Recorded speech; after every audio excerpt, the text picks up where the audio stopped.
जो गवर्नर का काम देखते हैं, श्रीमान किशन रेड्डी जी, हम सबके यजमान असम के मुख्यमंत्री श्री हेमंत बिश्व शर्मा जी, भारत सरकार के गृह सचिव, भारत सरकार के सामाजिक न्याय एवं अधिकारिता विभाग के सचिव,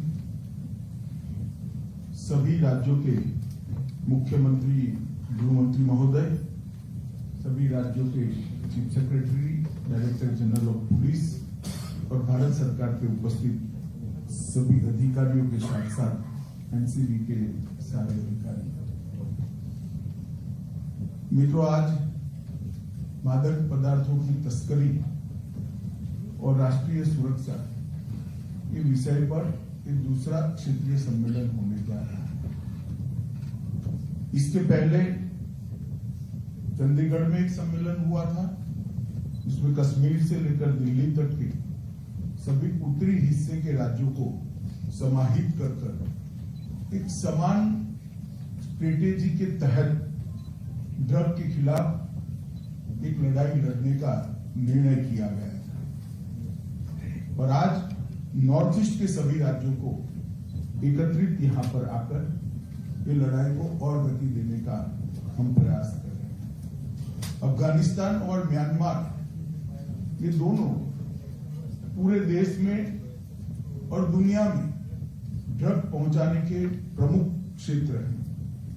जब अफगानिस्तान या म्यांमार से ड्रग्स आते हैं तो स्वाभाविक रूप से देश के उत्तरी हिस्से को और देश के उत्तर पूर्व के क्षेत्र को वो सबसे ज्यादा प्रभावित करते हैं, क्योंकि देश में और देश के माध्यम से विदेश में जाने के लिए यही एक रास्ता होता है जहां से एंट्री होती है।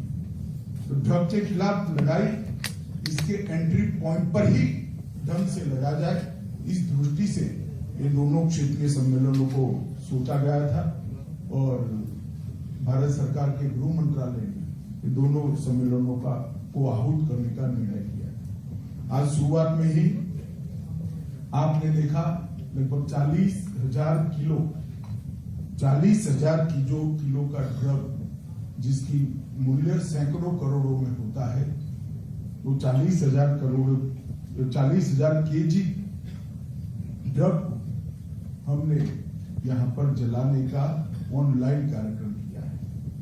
आजादी के अमृत महोत्सव में नारकोटिक्स कंट्रोल ब्यूरो के तत्वाधान में गृह मंत्रालय ने एक निर्णय लिया था कि 75,000 केजी ड्रग हम डिस्ट्रॉय करेंगे। तो मुझे बताते हुए आनंद है कि अभी कुछ समय बाकी है, परंतु 75,000 किलो की जगह 1.5 लाख किलो ड्रग को हम डिस्ट्रॉय कर पाए हैं। ये हमारी बहुत बड़ी और 1.5 लाख किलो ड्रग जो उपलब्ध डिस्ट्रॉय किया है, इसका मतलब है कि हमने ये अभियान को बहुत अच्छे तरीके से लड़ा है।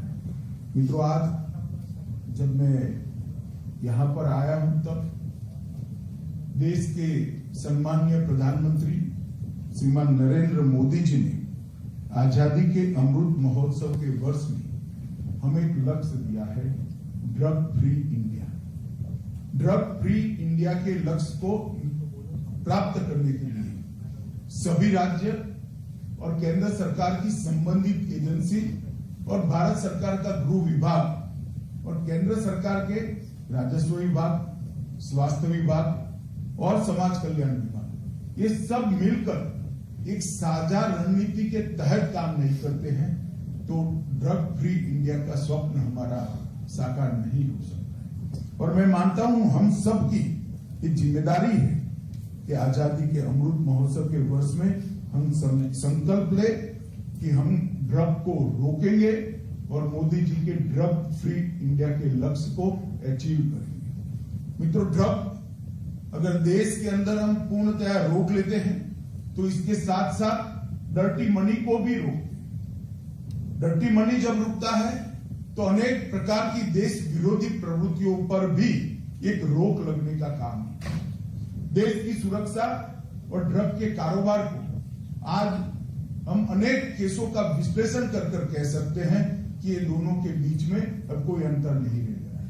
कहीं न कहीं देश के अंदर इंसर्जेंसी को बढ़ावा देने वाले लोग, आतंकवाद को पानी डालने वाले लोग और हथियारों की तस्करी करने वाले लोगों का संबंध ड्रग की तस्करी के साथ सीधा आता है। और वहीं से हमने समझ लेना चाहिए कि जब तक हम ड्रग फ्री इंडिया नहीं कर सकते, सुरक्षित भारत की कल्पना भी अपने आप में काल्पनिक कल्पना है। तो ड्रग फ्री इंडिया और सुरक्षित भारत एक ही सिक्के के दो पहलू। मित्रों, मैं आप सभी लोगों का ध्यान 2019 में एक सर्वेक्षण हुआ था, इस पर भी दिलाना चाहता हूं।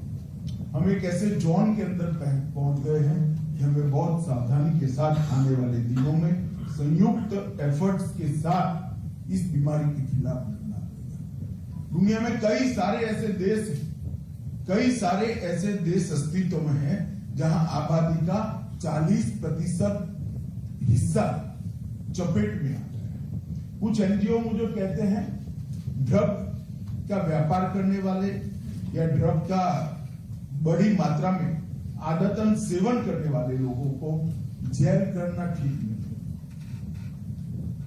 और वो उदाहरण देते हैं कुछ देशों का। मैं उनको बड़ी विनम्रता के साथ कहना चाहता हूं, उन देशों ने ये जो सुधार करना पड़ा है, जिसको आप सुधार कहते हैं, वो कंपल्सन में करना पड़ा है क्योंकि मात्रा ही इतनी बड़ी है कि आधा देश ही जेल बन जाएगा, तो जेल में नहीं रख सकते। भारत सरकार का ये अप्रोच बहुत स्पष्ट है कि ड्रग का जो सेवन करता है वो विक्टिम है और ड्रग का जो व्यापार करते हैं, ड्रग की तस्करी करते हैं, वो गुनहगार है। और दोनों के प्रति हमारा अलग अप्रोच है। जो इसका व्यापार करते हैं, जो इसकी तस्करी करते हैं, इसके प्रति निष्ठुर व्यवहार और कठोर कानूनी कार्यवाही का गृह विभाग समर्थक है। और जो विक्टिम है, जो मादक द्रव्यों का सेवन करते हैं, उनके प्रति समाज कल्याण विभाग, आरोग्य विभाग सबका उपयोग करते हुए वापिस उसको मेन स्ट्रीम में लाना, अपने जीवन में पुनः प्रस्तापित करने का हमने लक्ष्य रखा है।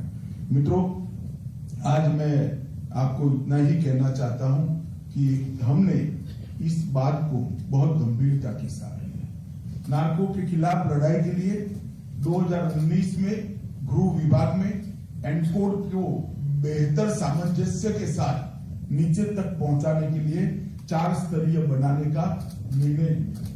और ये मैकेनिज्म को 4 स्तरीय बनाने का पर्पज ही ये है कि समूल ड्रग के व्याधि जो है उसको समूल नष्ट करना है। शीर्ष स्तरीय एनकोड समिति बनी है, एक कार्यकारी स्तरीय एनकोड समिति बनी है, एक राज्य स्तरीय एनकोड समिति है जो मुख्य सचिव की अध्यक्षता में होगी और जिला स्तरीय एनकोड समिति है जो जिला अधिकारी की अध्यक्षता में होगी।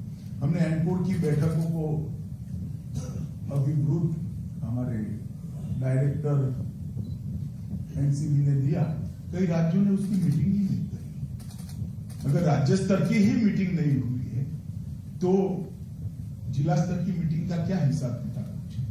मेरा सभी मुख्यमंत्रियों से आग्रह है कि आज की मीटिंग समाप्त होने के बाद, दीपावली के तुरंत बाद, आप ही एक विशेष मीटिंग बुलाकर राज्य स्तरीय एनकोड समिति की चेयरमैनशिप मतलब आपकी अध्यक्षता में करिए, तभी जाकर ये गंभीरता से जिले तक पहुंचेगा।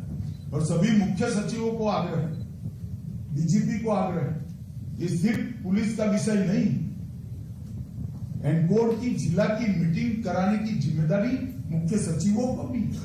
ये तंत्र को जब तक नीचे तक परकोलेट नहीं करेंगे, इस दूषण को हम समाप्त नहीं कर पाएंगे। बहुत सोच समझकर बहुत सारे क्षेत्रीय इस प्रश्न के बहुत सारे अभ्यासु लोगों से चर्चा करने के बाद एनकोड को 4 स्तरीय बना और इन्वेस्टिगेशन को भी टॉप टू बॉटम और बॉटम टू टॉप अप्रोच से करना। मान लीजिए किसी स्कूल के बाहर ड्रग का खुदरा व्यापार करने वाली एक पान की दुकान पर ड्रग पकड़ी जाती है तो उसको छोटा केस मत मानिए। इन्वेस्टिगेशन का अप्रोच है वो ड्रग कहां से लेकर आया, वहां से लेकर देश में ड्रग कहां से एंटर हुई, तब तक का इन्वेस्टिगेशन। तो बॉटम टू टॉप इन्वेस्टिगेशन जाना। और मानो ड्रग सीजर मणिपुर में होता है तो वहीं से वो काम समाप्त नहीं होता है। चाहे कश्मीर से या पंजाब से होता है तो वहीं से काम समाप्त। वो देश के किस हिस्से में जाना था और अंतिम उसका डीलर कौन था, खुदरा डीलर कौन था, वहां तक जब तक नहीं पहुंचते हैं हम इन्वेस्टिगेशन को समाप्त न माने। सीजर हमारा लक्ष्य नहीं है, मगर सीजर करे बगैर हमारा आंदोलन भी नहीं चलेगा। सीजर एक मुकाम है, पड़ाव है, एक स्टेज है।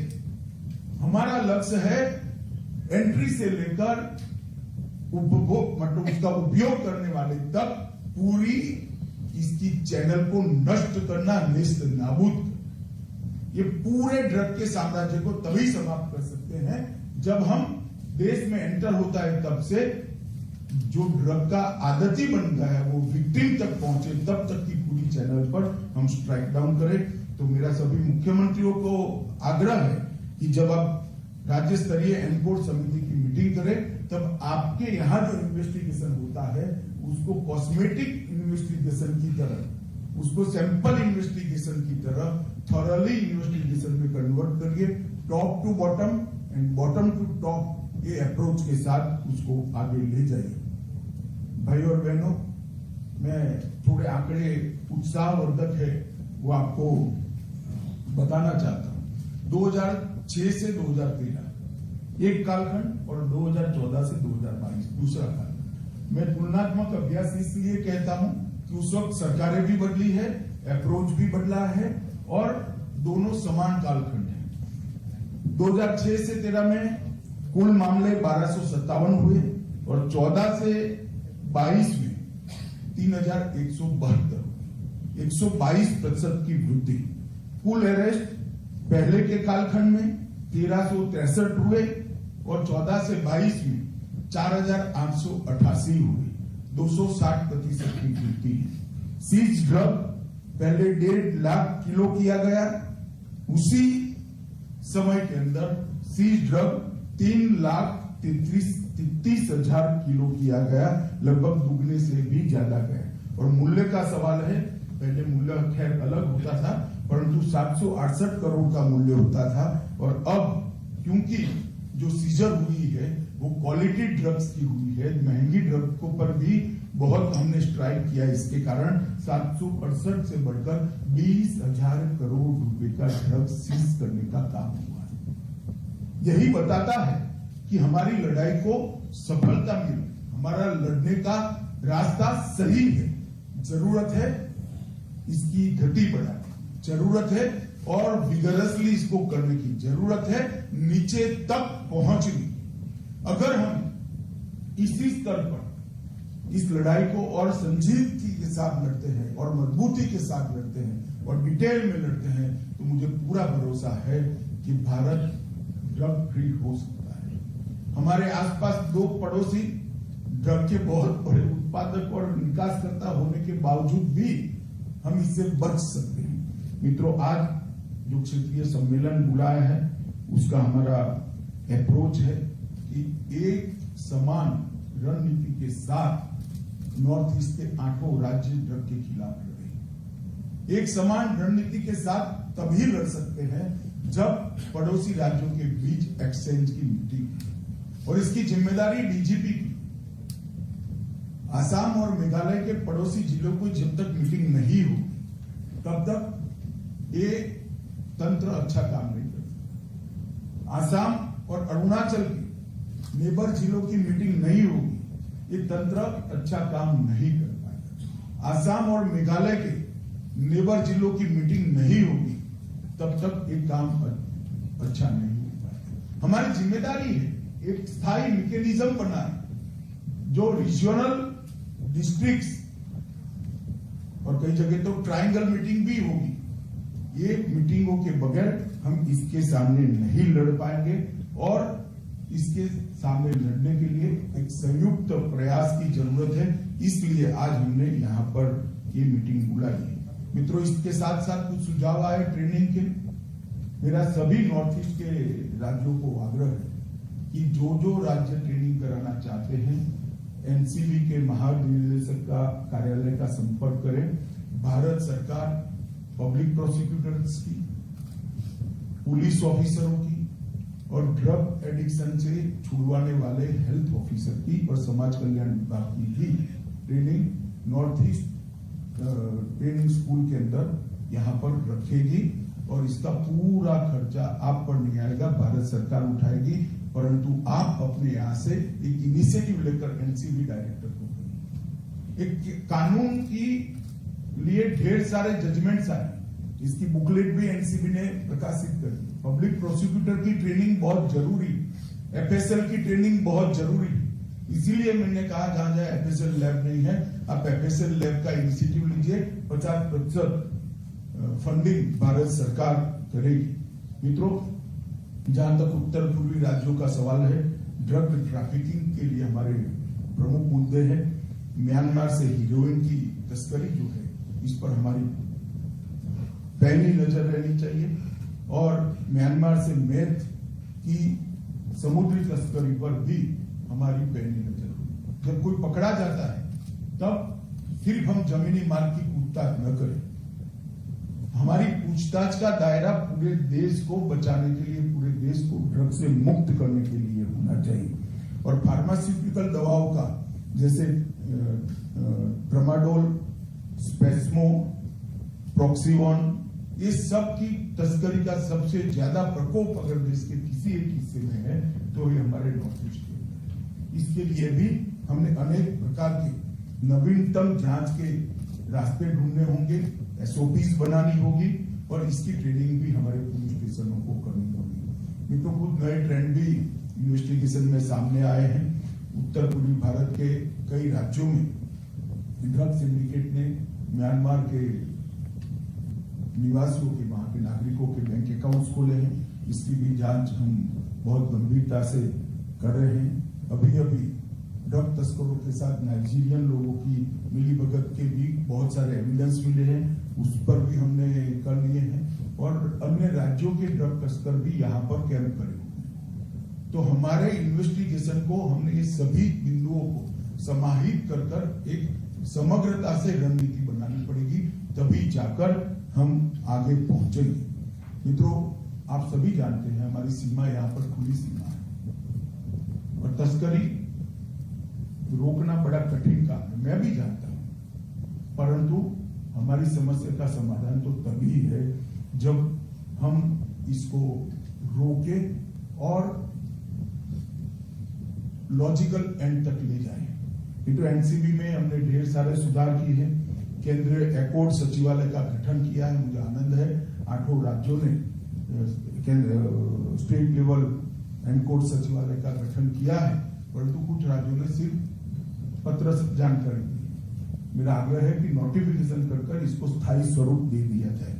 ज्वाइंट कोऑर्डिनेशन समिति के मैंडेट में हमने बहुत विस्तृत मैंडेट को बनाया है, जिससे बहुत सारे ढेर सारे अधिकार एनसीबी को मिलते हैं। राष्ट्रीय एनकोड पोर्टल का भी हमने इजाज किया है, अस्तित्व में लाए। अभी देखा कोई राज्य में गैस आता था, कोई राज्य में 3 बार अप्रोच हुआ है, कोई राज्य में 2 बार हुआ है। मैं सारे डीजीपी और चीफ सेक्रेटरी को पूछना चाहता हूं कि आपकी ऑफिस में एक व्यक्ति ऐसा नहीं हो सकता जो आपके राज्य के संबंधित इन पोर्टल पर जितनी भी इंफॉर्मेशन आती है उसको उसी दिन डाउनलोड करें। बहुत सरल काम है। सवाल हमारी गंभीरता है। मेरा आप सभी से रिक्वेस्ट है कि इसको आप प्रमुख मुद्दा मानिए, वरना हमारे हाथ से बात निकल जाएगी। मित्रों, इसके साथ साथ राष्ट्रीय एकीकृत डेटाबेस जो निदान प्रधान जी ने कहा, वो निदान का भी उपयोग राज्यों ने बढ़ाना चाहिए। एक मानस टोल फ्री हेल्पलाइन का भी हमने गठन किया है, जो 24 घंटे 7 दिन चलती है, कोई छुट्टी नहीं होती है। और एक नार्को कैनाइन पूल का भी प्रारंभ किया, इसका भी आप फायदा ले सकते हैं।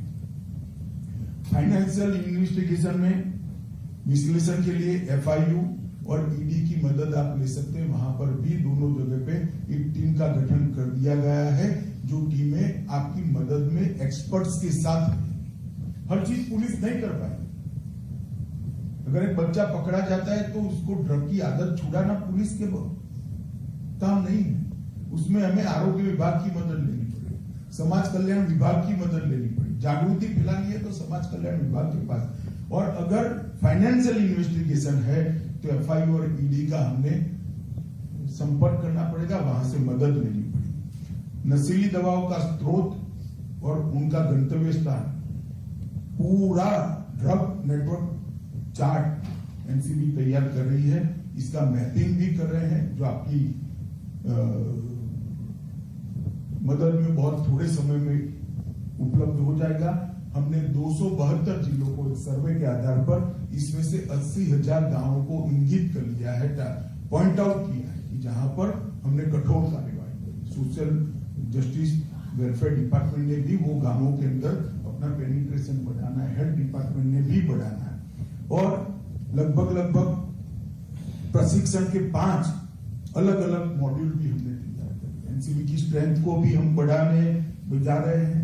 एक special laboratory national forensic science university के अंदर प्रस्तावित की है, जहां हर एक प्रकार के ड्रग का इमीडिएटली परीक्षण हो सकता है, और अगर उसमें कोई छलावे के लिए बदलाव भी करता है तो उसका भी डिटेल स्टडी और R&D वहां पर हो रहा है।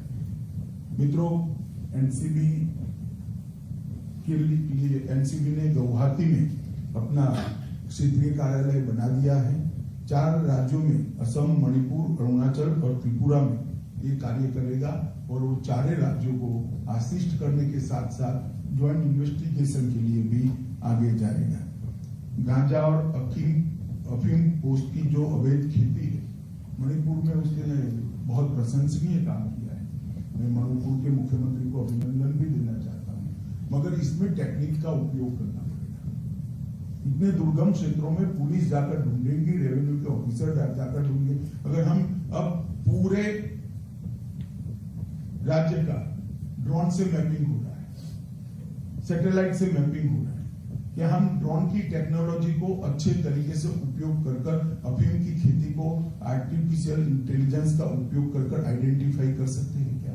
जरूर कर सकते हैं। अभी नैसर की मीटिंग है, उसमें ये भी एक विषय है, इसके बाद ही, परंतु हमने इनिशिएटिव लेना पड़ेगा। जब तक राज्य मुख्यमंत्री जी, मुख्य सचिव और डीजीपी इनिशिएटिव लेकर इसको ओन नहीं करेंगे, ये विषय नीचे तक नहीं जाएगा। मित्रों, ढेर सारी चीजें हमने इनिशिएट की है। उत्तर पुलिस के आधुनिकीकरण के लिए भी बहुत कम समय में हम एक योजना लेकर आएंगे। 100 नशीली दवाओं की तस्करी की पहचान के लेने के लिए एक लिस्ट बनाने का मेरा संदेश है। आप तस्करों की पहचान करिए, एक लिस्ट बना लीजिए, और कानून प्रवर्तन एजेंसियों का एक काम है कि ये 100 लोग हमेशा आपकी वॉच में रहे हैं और ये 100 लोग पर कानून का शिकंजा कसा जाए। जब तक ये हम नहीं करेंगे, इसमें से मुक्ति लगभग संभव नहीं है। मित्रों, आज मैं जब यहाँ आया हूं, तब मैं आप लोगों को इतना ही कहना चाहता हूं, ये लड़ाई राज्य और केंद्र दोनों ने मिलकर, ना केंद्र की लड़ाई है ना राज्य की लड़ाई है, ये देश की लड़ाई है। हमारी पीढ़ियां को बर्बाद करना चाहता है, हमारे भला न सोचने वाले तस्कर इस देश के युवा धन को खोखला करना चाहता है। क्या देंगे हम देश को 50 साल के बाद, अगर युवा तस्करी के रास्ते पर, युवा ड्रग के रास्ते पर चढ़ गया है? और इसको बहुत संवेदनशीलता के साथ लीजिए। नेटवर्क मॉड्यूल का इन्वेस्टिगेशन फिर से मैं थ्रस्ट देना चाहता हूं, बहुत जरूरी है, और पॉलिसी चेंजेस पर राज्य स्तर पर जो करने चाहिए वो करने चाहिए। जो गैप्स हैं उसको आइडेंटिफाई करना चाहिए, और एडवाइजरी जितने भी निकालकर पुलिस स्टेशनों को आप संवेदनशील बनाएंगे, तभी जाकर ये लड़ाई को हम अच्छे तरीके से लड़ पाएंगे। मित्रों, देश के प्रधानमंत्री जी का बहुत बड़ा आग्रह है कि देश को ड्रग फ्री किया जाए, और ये लड़ाई को हम सब मिलकर लड़ें। आज मैं इतना ही कहना चाहता हूं, चाहे फास्ट ट्रैक कोर्ट्स बनाने हो, चाहे राज्य की एक जांच एजेंसी नहीं बनानी हो, चाहे इसके अपराधियों का जेल ट्रांसफर कर एक अलग सेल में रखना हो, इस प्रकार के कई सारे इनिशिएटिव आप ले सकते हैं। वीपी की ट्रेनिंग के लिए भी मैंने पहले कहा, मगर फिर से कहा हूं, जब तक पब्लिक प्रोसिक्यूटर का ट्रेनिंग ढंग से नहीं होगा, कानून से कोई नहीं बचेगा। और किसी भी प्रकार का डिफॉल्ट बेल अगर होता है तो मैं मानता हूं कि हमारे तंत्र का डिफॉल्ट है, कानून का डिफॉल्ट नहीं, हमारे तंत्र का डिफॉल्ट है। प्रायोरिटी आपकी इतनी होनी चाहिए कि अगर लैब नहीं बनी है आपके राज्य में तो फ्लाइट में यहां से गांधीनगर जाकर या चंडीगढ़ जाकर वहां पर टेस्टिंग कराकर यहां वापिस आ जाना। 15 दिन में टेस्टिंग होकर ये सर्टिफाइड हो जाना चाहिए कि इसके पास से जो मटेरियल मिला है वो ड्रग। डिफॉल्ट बेल का समय ही नहीं है। इस जुनून के साथ, इस गति के साथ ये लड़ाई को हमने लड़ना है। आज मुझे आनंद है कि जो राज्यों के मुख्यमंत्रियों ने यहाँ अपने अपने राज्य में जो कार्यवाहियां हुई, उन्होंने जो अपने प्रस्तुतिकरण में रखा, मुझे आनंद है कि आप सभी ने अनेक प्रकार के इनिशिएटिव राज्यों के अंदर से ड्रग के दूषण को समाप्त करने के लिए लिए हैं। मैं सभी राज्यों के मुख्यमंत्री, चीफ सेक्रेटरी और डीजीपी को बहुत बहुत साधुवाद देना चाहता हूं। साथ में ये भी कहना चाहता हूं, जो किया है वो पर्याप्त नहीं है, हम आधे रास्ते पर खड़े हैं। गति और बढ़ानी है, परिश्रम और बढ़ाना है, और एक दिशा में काम करने का महत्व जब तक ये 8 राज्य नहीं समझेंगे, पूरे भारत को ड्रग फ्री करने का हमारा लक्ष्य पूरा नहीं होगा। क्योंकि 40% से ज्यादा ड्रग यही रास्ते से भारत में जा रहा है, विदेश में भी जा रहा है। इसको रोकथाम करने की जिम्मेदारी केंद्र और ये 8 राज्यों की है। हम सब साथ में मिलकर भारत को मोदी जी के स्वप्न के अनुरूप ड्रग फ्री बनाए, यही मेरी आप सबसे विनंती है। आप सभी ने यहाँ उपस्थित रहकर इस बैठक को सार्थक बनाया है, इसलिए मैं गृह विभाग की ओर से आप सभी का धन्यवाद करता हूँ। वंदे मातरम।